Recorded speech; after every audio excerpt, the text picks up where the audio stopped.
এবার আমরা 8 নম্বর অঙ্কটা করি। 8-এর দুইটা অঙ্ক দেওয়া আছে, 8-এর ক এবং 8-এর খ।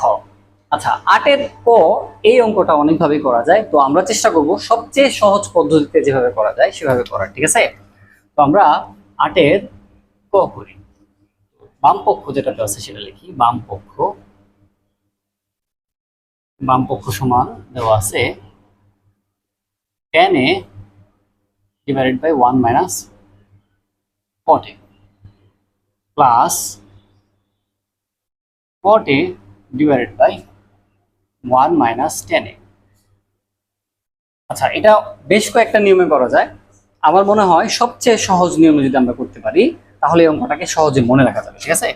তো কি করব, বেশ কয়েকটা পদ্ধতি আছে। এর মধ্যে একটা পদ্ধতি হচ্ছে সবগুলোকে এক জাতীয় রাশিতে রূপান্তর করা, ঠিক আছে? যেমন উপরে tan এ আছে, তো এই সবগুলোকে আমি tan এতে রূপান্তর করে নিতে পারি। তারপরে cot এ, সবগুলোকে আমরা cot এতে রূপান্তর করতে পারি।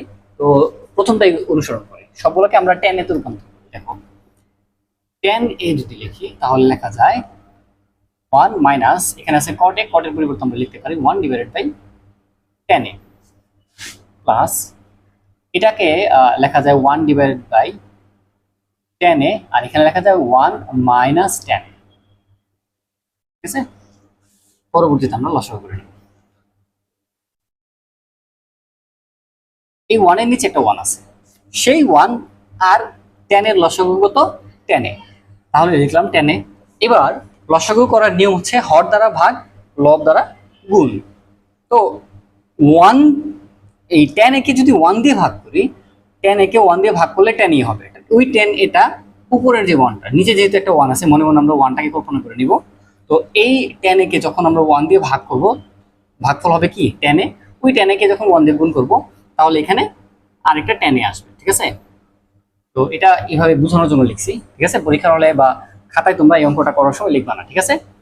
তারপর মাইনাস কি থাকে, tan a 1 by tan a আছে। তো এখন tan a K tan a দিয়ে ভাগ করলে 1 থাকে, ওই 1 এটার সাথে গুণ, হর দ্বারা ভাগ, এই হরটাকে এই হর দ্বারা ভাগ, ভাগ করলে যেটা হবে সেই ভাগফলটাকে লব দ্বারা গুণ, তাহলে মাইনাস 1, ঠিক আছে? আর উপরে যা আছে তাই থাকবে, tan a plus 1 divided by tan a। আমরা চাইলে এখানে একটা কাজ করতে পারি, ঠিক আছে? এটা যেহেতু ভাগ আকারে আছে, আমরা সরাসরি এইভাবে লিখি। যেহেতু এখানে 1 ডিভাইডেড বাই tan a ভাগ এই 1 মাইনাস এটা আছে, তাহলে আমরা গুণ দিয়ে 1 divided by 1 minus tan a এইভাবে লিখে নিতে পারি, ঠিক আছে? এটা কেন করলাম, পরবর্তীতে আমার অঙ্ক করতে সহজ হবে। একই কাজ এটার ক্ষেত্রেও করা যায়, ঠিক আছে? তো এটার ক্ষেত্রে যদি আমরা এই কাজটা করি তাহলে tan a আছে, আমি ইচ্ছাকৃতভাবে ভেঙে ভেঙে লিখতেছি যাতে করে তোমাদের বুঝতে সুবিধা হয়, ঠিক আছে? এই ভাগ চিহ্নটার পরিবর্তে তুমি এখানে গুণ চিহ্ন দিলে এই রাশিটা কি উল্টে যাবে, ঠিক আছে? তার মানে হচ্ছে tan a থাকবে উপরে আর নিচে আসবে tan a মাইনাস 1। আর এখানে কি থাকে, এটা গুণ দিয়ে দিই, তাহলে 1 divided by tan a into 1 minus tan a, ঠিক আছে? আচ্ছা, তাহলে tan স্কয়ার a,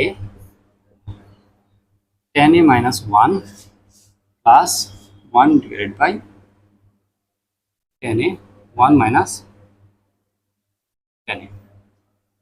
এবার খেয়াল করি, এখানে আছে tan a মাইনাস 1 আর এখানে আছে 1 মাইনাস tan a। তো আমাদের কি করতে হবে, লসাগু করার জন্য অবশ্যই এক জাতীয় রাশিতে রূপান্তর করতে হবে। এটাকে আমরা আগে লিখি। এটা আগে লেখার কারণ কিছুক্ষণ পরে বুঝতে পারবো। tan a into 1 minus tan a into 1 minus tan a। আচ্ছা, এবার এটাকে যেহেতু আমরা পরবর্তীতে পিছনে আসছি, এখন কি করা যায়, tan a মাইনাস 1 আছে, আমরা যদি এখানে একটা মাইনাস কমন নেই তাহলে এটাকে লেখা যায় 1 মাইনাস tan a, ব্র্যাকেট দিয়ে এভাবে লেখা যায়। এখানের যে প্লাস আর এখানের যে মাইনাস, এই প্লাসে মাইনাসে মিলে কি হবে, মাইনাস। তো আমরা সরাসরি এখানে মাইনাস চিহ্ন দিয়ে, ঠিক আছে? তারপরে এখন খুব সহজে লসাগু করা যায়। লসাগু করলে এখানে থাকে tan a into 1 minus tan a,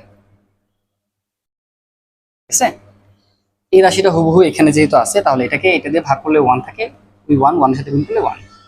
minus এটা দিয়ে যদি ভাগ করি, হর দ্বারা ভাগ লব দ্বারা গুণ, এই হর দ্বারা এই হরটাকে ভাগ করলে টেনে থাকে, ওই টেনেটা এই লব দ্বারা গুণ, তাহলে টেন কিউবে থাকে।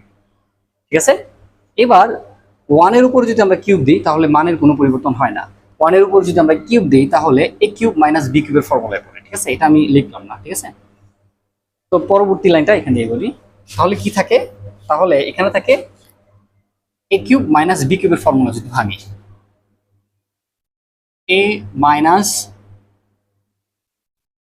B into A square plus A B plus B square, আর নিচে টেন এ ইন্টু ওয়ান মাইনাস টেন এ। তাহলে আমরা এটার সাথে এটা কাটাকাটি করতে পারি। ওয়ান মাইনাস টেন এ এটাকে যদি আমরা ওয়ান মাইনাস টেন এ দিয়ে ভাগ করি তাহলে এটা আর এটা থাকে, তার মানে কি থাকে, আমরা লিখতে পারি ওয়ান প্লাস,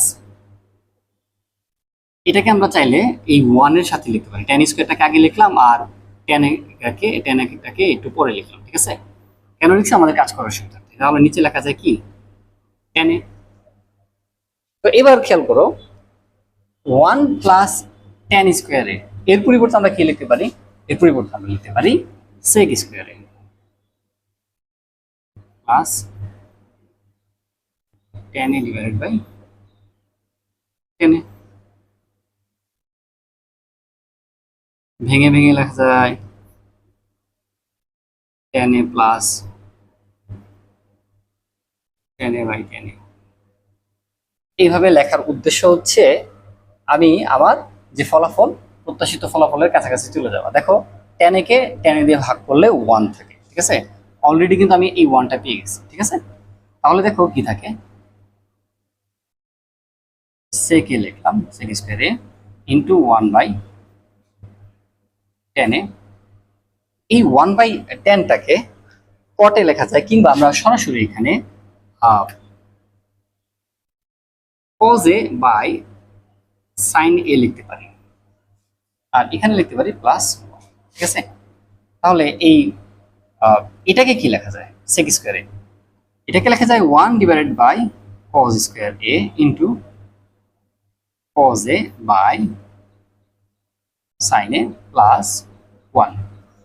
এখন কিন্তু আমরা আমাদের রেজাল্টের খুব কাছাকাছি চলে আসছি।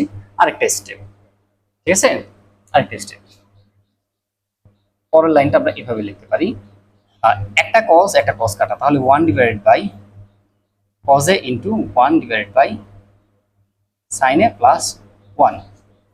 তার মানে কি, তার মানে এটাকে আমরা লিখতে পারি sec A into cosec A plus one. দেখো আমাদের ডান পক্ষ চলে আসছে, এই যে হচ্ছে ডান পক্ষ।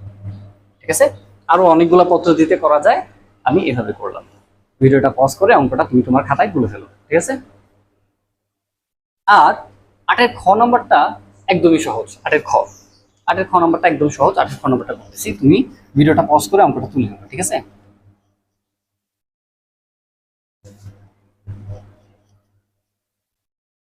এবার হচ্ছে আটের খ। দেখো,